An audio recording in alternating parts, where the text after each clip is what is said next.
In this lecture, we will review student diversity. We will discuss how socioeconomic status can affect achievement and identify ways schools can help children from low-income families succeed. Also, we will discuss how race, ethnicity, and language differences can each affect students' school experiences and identify important principles for teaching in culturally diverse schools. We will also describe how gender bias can impact schooling and identify ways to support all students with equality and respect. Students differ.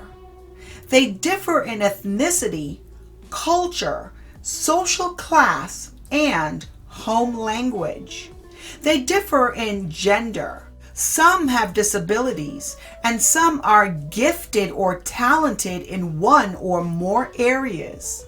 They differ in performance level, learning rate, and learning style.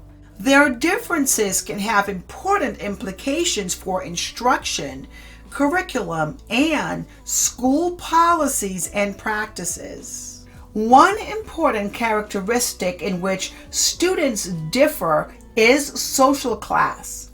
Even in small rural towns where almost everyone is the same in ethnicity and religion, the children of the town's bankers, doctors, and teachers probably have a different upbringing from that experienced by children of most farmhands or domestic workers. Sociologists define social class or socioeconomic status in terms of an individual's income, occupation, education, and prestige in society. These factors tend to go together, so SES, which is socioeconomic status, SES is most often measured as a combination of the individual's income and years of education because these are most easily quantified. So let us review social class groupings according to family income.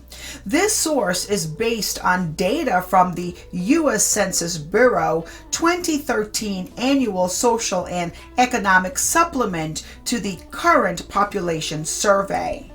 Lower class families earn $20,000 per year or less. Working class between $20,000 to $40,000 per year. Lower middle class is $40,000 to $63,000 per year. And the upper middle class is $63,000 to $100,000 per year.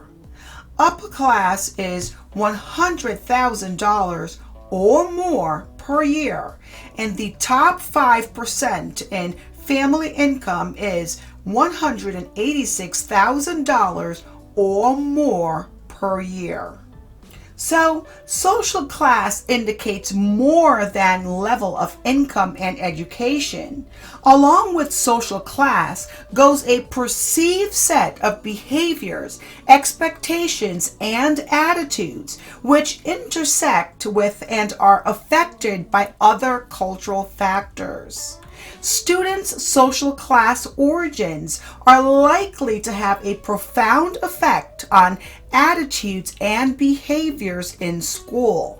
Students from working class or lower class backgrounds are less likely than middle class students to enter school knowing how to count, name letters, cut with scissors, or name colors. They are less likely to perform well in school than children from middle-class homes. According to this research, their parents are less likely to have close relationships with their children's teachers or to be extensively involved with their school. Of course, these differences are true only on the average. Many working class and lower class parents do an outstanding job of supporting their children's success in school. And many working class and lower class children achieve at a very high level. Social class cuts across categories of race and ethnicity. Although it is true that Latino and African American families are, on average, lower in the social class than white families, there is a substantial overlap. The majority of lower income families in the United States are white, and there are many middle class non-whites. So, definitions of social class are based on such factors as income, occupation, and education, never on race or ethnicity. So, what is the impact of culture on learning and teaching? Well, culture profoundly affects teaching and learning. Many aspects of culture contribute to a student's identity and self-concept, and the effect of students' beliefs and values, attitudes and expectations, social relations, language use, and other behaviors. So, how do gender and gender bias affect students' school experiences? Well, many observed differences between males and females are clearly linked to differences in early socialization, when children learn sex role behaviors regarded as appropriate.